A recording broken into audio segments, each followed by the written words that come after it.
Bonjour les amis, bonjour tout le monde, comment allez-vous? J'espère que vous allez bien. Nous sommes aujourd'hui le mardi 18 avril, il est précisément 20h et presque 38 minutes. Voilà, je vous fais une nouvelle vidéo pour faire un complément par rapport à la vidéo que je vous ai sortie juste avant concernant les travaux qu'ils font sur la ligne HTA entre Mazy et Bossière. En fait, on va revoir un petit peu la ligne HTA, en fait, de quoi elle est composée, comment ça fonctionne. J'avais, il y a 4 ans de cela, je pense, hein, si je me souviens bien, j'avais déjà fait une vidéo à ce sujet, mais c'est vrai que c'est toujours bon de faire une petite piqûre de rappel pour rappeler les choses. Alors, je vais faire des dessins assez rudimentaires, donc excusez-moi déjà pour la mauvaise qualité de mes dessins. Je ne suis pas un très grand dessinateur, mais je vais essayer de m'appliquer au mieux pour que ça ressemble quand même à quelque chose. Donc, ce que nous avons vu tout à l'heure, eh bien, c'est tout simplement ce qu'on appelle un poste H61. Alors, avec un transformateur haute poteau. Alors, il y a plusieurs types de postes H61. Il peut y avoir la ligne HTA qui arrive en souterrain et qui remonte et qui est donc attachée le long du poteau avec les éléments, éventuellement fusibles, sectionneurs, etc., parafoudres, qui se trouvent en hauteur, évidemment, en haut de poteau, avec le transformateur, bien évidemment. Ou alors, dans ce cas-ci, comme vous l'avez vu dans la vidéo, c'est une ligne aérienne. Et on va voir un petit peu les différents éléments, que l'on voit sur cette ligne aérienne. Alors, je suis en train de vous dessiner le poteau. Je vous dessine ici ce qu'on appelle l'armement. On pourrait aussi appeler ça, bien sûr, une nappe-voûte. Bien que nappe-voûte, en fait, ce qu'on appelle nappe-voûte, si on a la ligne avec ici plus loin, forcément, les supports que vous voyez qui ressemblent à ceci, avec un autre poteau, je vais dessiner ici. Voilà. Et les isolateurs, en général, formés de 2 sous-coupes de verre, puisqu'on est en HTA 20 kV, 20 000 volts. On arrive donc sur cette potence, sur cette nappe-voûte, puisque ça porte le nom de nappe-voûte. Donc on arrive ici, avec nos câbles. Alors c'est vrai que vous avez été nombreux aussi à me demander pourquoi 3 fils. Pourquoi est-ce qu'il y a 3 fils? Ben, c'est assez simple finalement. Quand vous regardez mes vidéos, même dans la basse tension, je vous parle de triphasé. Chez vous en France, le réseau basse tension, c'est du 3 fois 400 volts plus neutre. 400 volts entre phases, 230 volts entre phase et neutre. Mais 3 phases, il y a 3 fils. Tout simplement parce qu'au niveau des centrales électriques et plus précisément au niveau de l'alternateur et des alternateurs, il y a 3 bobines qui sont décalées de 120 degrés. C'est ce qui explique le fait qu'il y a 3 fils. Donc, j'ai la ligne ici qui arrive, ça c'est ce qu'on appelle, voyez-vous ici, je vais essayer de, voilà, ceci, ça s'appelle une nappe-voûte, avec les isolateurs. Pareil ici, eh bien, on a les isolateurs, en général, c'est 3 sous-coupes au niveau du poste H61. En France, on a juste les isolateurs comme ceci. Il n'y a pas d'isolateur supplémentaire en général, sauf pour faire les pontages, s'il y a un pont à faire ou des choses comme ça.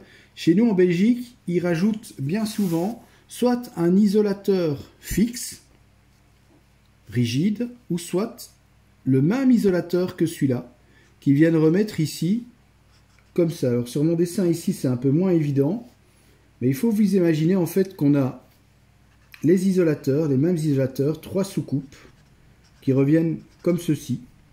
Ce sont simplement des isolateurs qui sont là pour renforcer l'ancrage. C'est pour permettre à la ligne d'être plus solide et c'est pour permettre aussi, en cas de rupture de la pince d'ancrage, hein, au niveau où le câble est ancré, eh bien ça permet justement que le câble ne tombe pas et ne soit pas sectionné. Et ça évite aussi les pannes de courant, le cas échéant. C'est pour ça qu'il y a ce deuxième isolateur qui vient faire en fait ce qu'on appelle une bretelle. Ça s'appelle une bretelle chez nous en Belgique. En France, il n'y a pas de bretelle et en France, le système d'ancrage est différent. Avant, vous aviez comme nous des pinces d'ancrage. Maintenant, en fait, l'ancrage chez vous en France, le câble HTA arrive dans un manchon que les techniciens viennent sertir sur le câble. Et ça, c'est l'ancrage, tout simplement. Et c'est tout le système qui forme avec l'isolateur la pince d'ancrage, mais c'est serti. Que chez nous, en fait, la pince d'ancrage qui se situe à ce niveau-là, ici, eh bien, c'est tout simplement 4 écrous. Avec les vis, ça forme 4 boulons qu'on vient serrer avec, bien entendu, ce qu'on appelle un couple de serrage bien prédéterminé, pardon.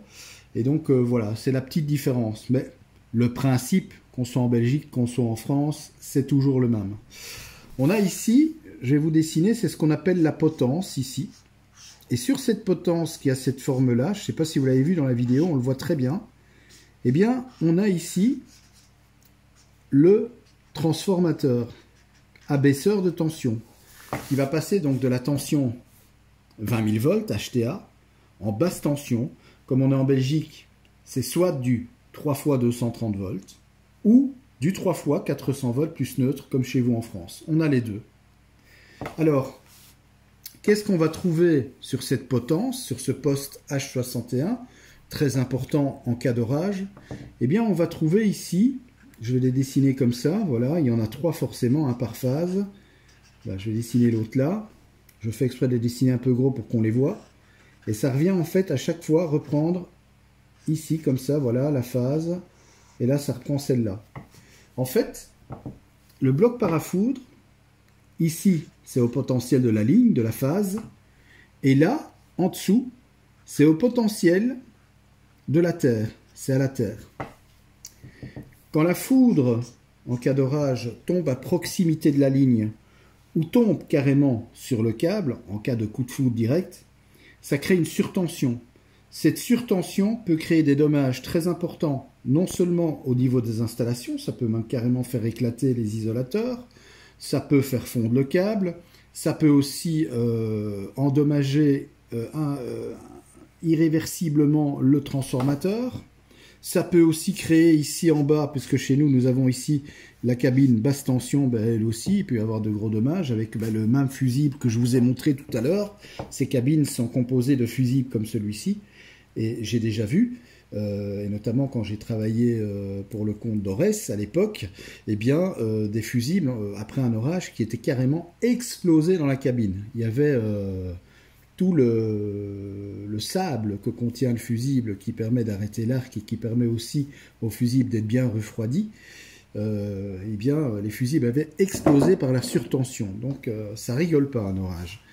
Donc ici, je vais dessiner 3 isolateurs d'entrée. En réalité, c'est l'enroulement primaire du transformateur, c'est le 20 000 volts, c'est le HTA. Et ici, sur le côté, voilà, je vais dessiner ici également. Alors, on va dire qu'on est en 3 fois 400 plus neutre. Donc, dans ce cas-ci, eh bien, on a... Donc ici, on a le réseau HTA, c'est le primaire. Et ici, on a le réseau basse tension, c'est le secondaire. Alors, c'est pas encore terminé. Donc, on a mis nos parafoudres.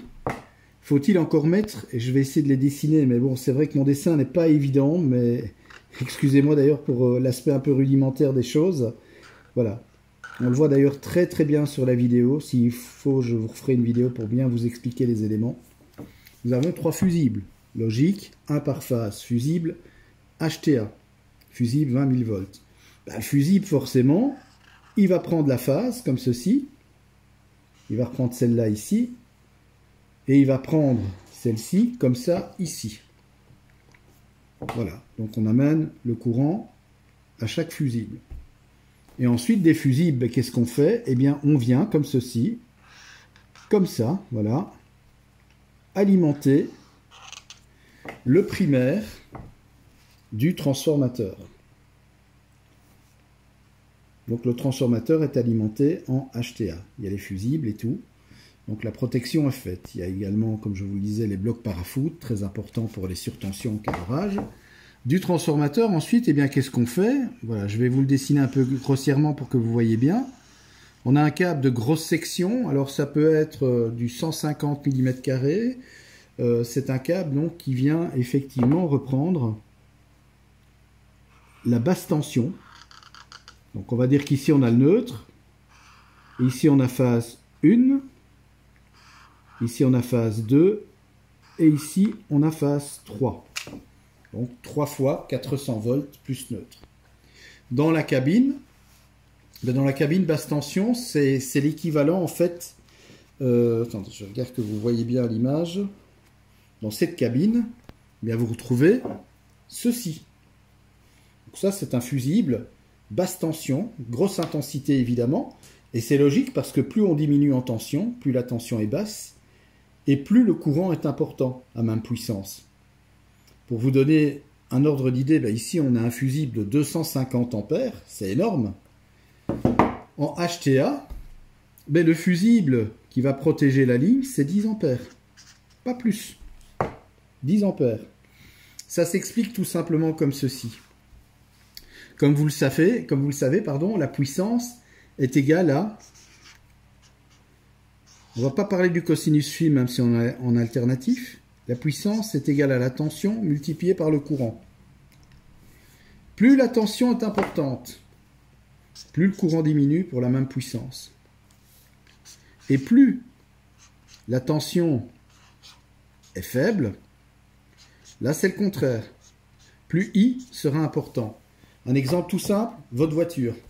Votre voiture, c'est du 12 volts courant continu. Vous avez déjà pu remarquer, l'ampérage de la batterie, c'est énorme. Hein, ça peut faire 970, 920 ampères-heure, etc. C'est énorme ce qu'une batterie peut débiter comme courant. D'ailleurs, ne faites jamais un court-circuit sur une batterie de voiture. C'est vraiment un truc à vous foutre le feu et ça peut être très très dangereux. Parce que le courant est important. Parce que la tension, justement, est faible. Exemple, dans une voiture, si comme moi, quand vous étiez jeune, et si vous êtes jeune d'ailleurs encore à l'heure actuelle, si vous voulez équiper votre voiture d'un ampli et d'une bonne sonorisation, l'ampli devrait être alimenté avec un câble de grosse section qui va de 10 mm² à 16 mm², voire même 25 mm². Ça s'explique par le fait que la tension est faible. L'ampli, c'est un ampli de puissance, donc il va tirer plus de courant au niveau de la batterie et au niveau de l'installation électrique de la voiture. Donc il va falloir une section de fil beaucoup plus grande. Les amplificateurs que nous avons sur nos lignes ici domestiques de 130 volts, forcément, ce sont des câbles qui vont aller jusqu'à, ça dépend de la puissance de l'ampli, mais je veux dire pour un ampli d'une trentaine de watts, un ampli hi-fi, un 2 fois 0,75 mm² est largement suffisant. Maintenant, plus vous montez en puissance, si vous avez un ampli de sono 400 watts ou plus, là évidemment vous allez avoir du 1,5 voire 2,5. Au niveau, ça c'est normal. Mais retenez bien ceci, c'est que plus la tension est grande, plus le courant est faible. Et à l'inverse, plus la tension est faible, plus le courant augmente. C'est ce qui explique pourquoi en basse tension vous avez des fusibles avec ce calibre quand même qui est énorme, 250 ampères, alors que si on regarde au niveau du primaire, au niveau de la HTA, du 20 000 volts, là on a des fusibles de 10 ampères. C'est logique. Un autre exemple, on va faire un calcul très simple par rapport aux puissances. Pour nous simplifier la vie, on va dire qu'on a soit 200 volts ou 400 volts. Et on va dire qu'on a un appareil qui consomme 2000 watts. Le calcul est simple. La puissance est égale à la tension multipliée par le courant. 200 volts fois combien pour faire 2000 ? Fois 10. Ça veut dire qu'en 200 volts, eh bien, ça va tirer 10 ampères sur les câbles, sur l'installation. Maintenant, si on prend la même chose, mais en 400 volts, forcément, le calcul est facile. Hein. 400 volts, c'est 2 fois plus, mais là, ce sera 2 fois moins. Souvenez-vous, plus la tension augmente, plus le courant diminue. Donc, dans ce cas-ci, on va diminuer le courant par 2. Donc, 400 volts fois 5 ampères pour avoir nos 2000 watts. Donc, ça va consommer la moitié du courant. Et plus on va augmenter en tension, et plus le courant sera faible. Voilà la raison pour laquelle aussi, eh bien, si on regarde au niveau du transformateur qui est ici, si on regarde l'enroulement primaire, eh bien, l'enroulement primaire aura une section de fil au niveau du bobinage plus faible que l'enroulement secondaire, quand c'est un transformateur abaisseur de tension, comme c'est le cas d'ici. Si c'est un transformateur élévateur de tension, ça va être l'inverse. Là, ça va être l'inverse. Ce sera le primaire qui aura un enroulement plus important en section, et le secondaire qui aura un enroulement moins important en section puisqu'il est élévateur de tension. Donc ici dans la cabine basse tension, on arrive avec nos 3 phases plus neutres et on distribue donc sur des portes fusibles. Ce sont des fusibles qu'on appelle ici à couteau. Et donc on distribue l'énergie, le courant qui vient du transformateur sur ces fusibles qui ensuite partent sur le réseau basse tension, 3 fois, 400 volts, plus neutre. Voilà, tout simplement, de manière très simplifiée, le fonctionnement d'un poste H61 et de la tête de poteau. Je vais essayer de vous la dessiner avec un peu plus de détails, parce que je ne suis pas très content de mon dessin, donc veuillez m'excuser déjà. J'essaye de faire vraiment de mon mieux, mais c'est vrai que ma femme pour ça est beaucoup plus douée en dessin que moi. Donc voilà, on va faire, c'est comme si on prenait une loupe et qu'on fait un zoom. Donc, je vais dessiner les câbles plus droits comme ceci. Voilà. Chez vous en France, ils mettent même ce qu'on appelle des rallonges.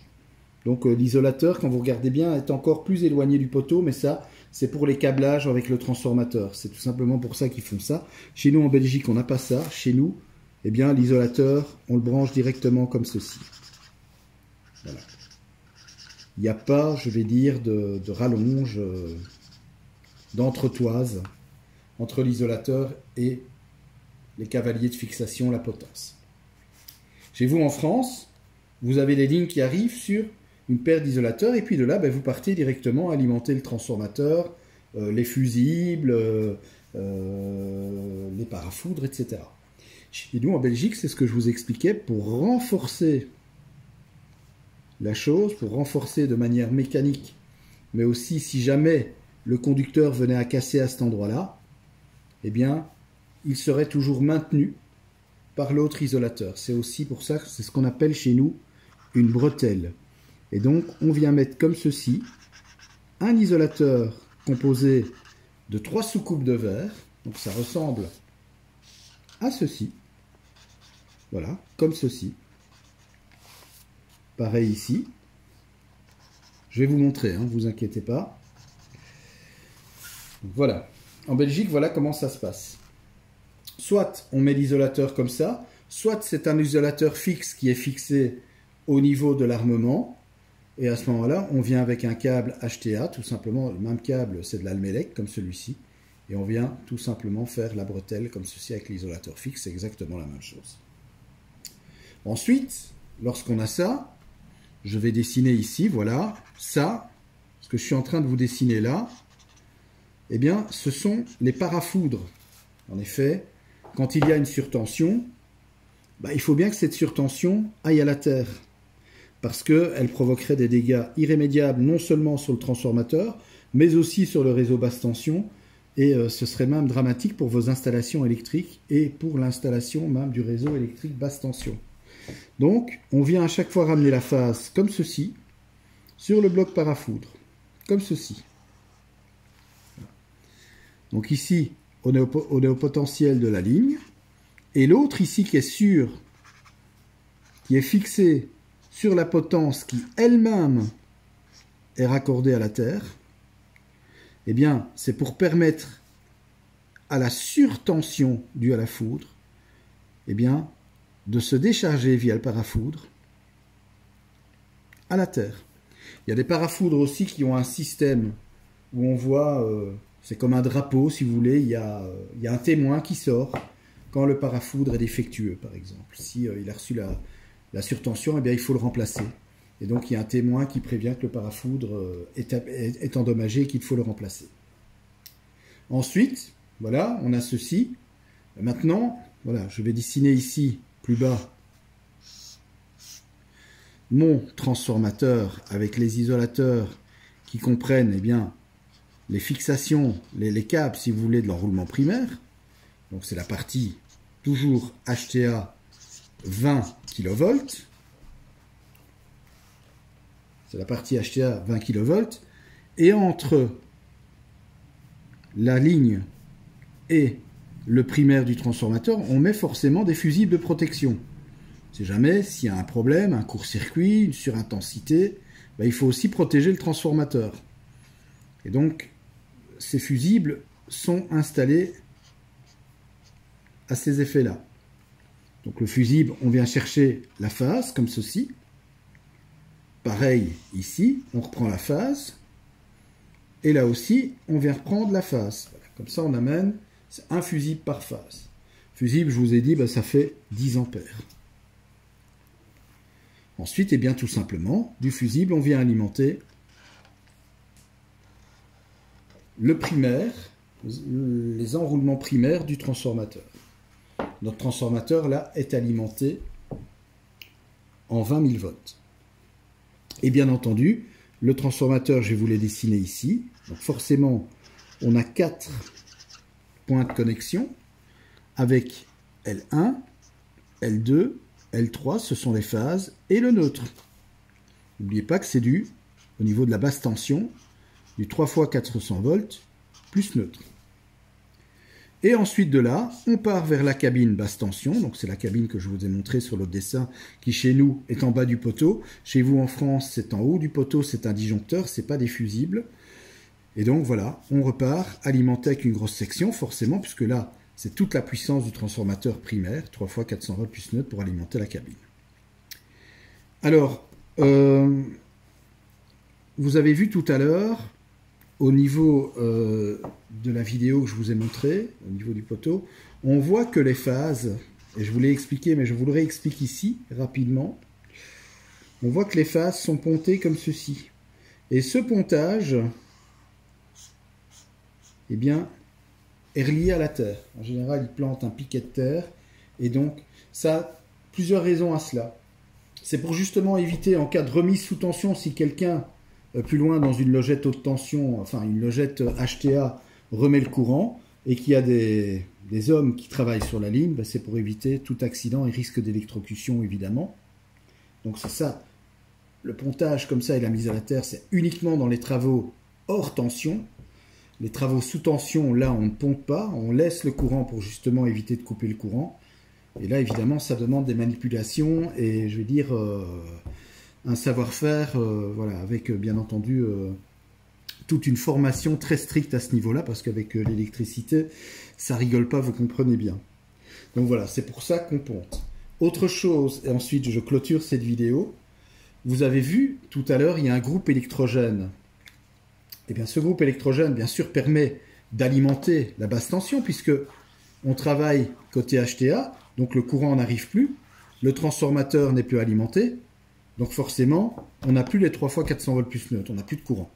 Donc on met à cet effet un groupe électrogène qui va envoyer du 3 fois 400 volts plus neutre sur le réseau basse tension, donc c'est-à-dire qu'il vient se raccorder dans la cabine basse tension.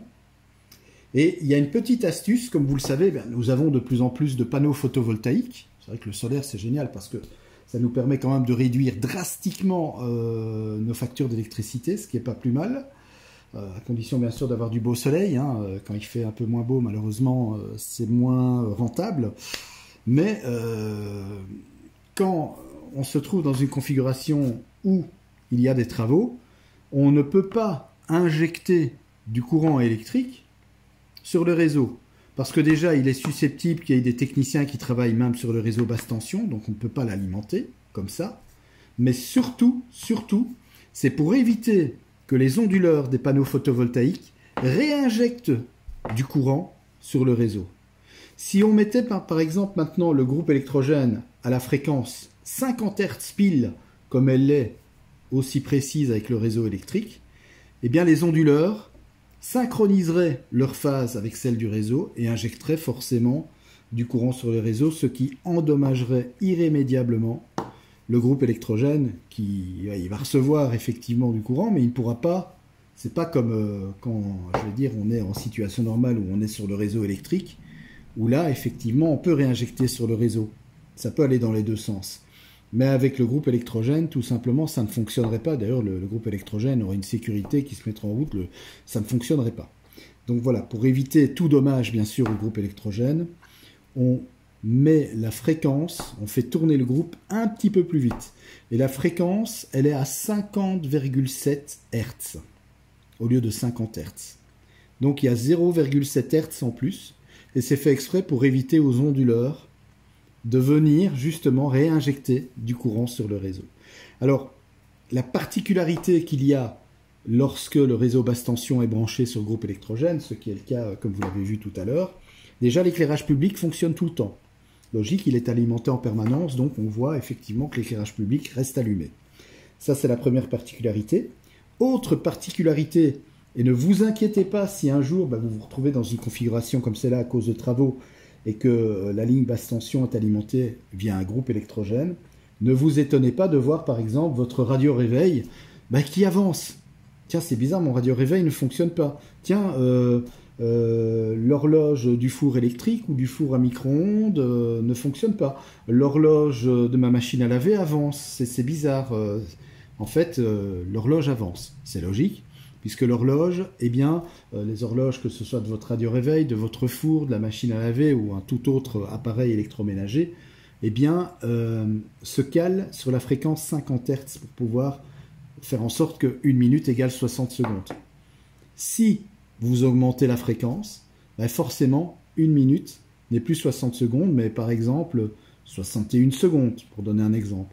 Donc forcément, à force, votre réveil va avancer. Donc c'est une situation qui est tout à fait normale et qui revient à la normale une fois que les travaux sont terminés et que vous êtes à nouveau branché sur le réseau à la fréquence 50 Hz. À rappeler que le fait d'être à 50,7 Hz ne représente aucun danger, que ce soit pour vos appareils, ordinateurs, téléviseurs, tous les appareils qu'on utilise à la maison, il n'y a aucun danger.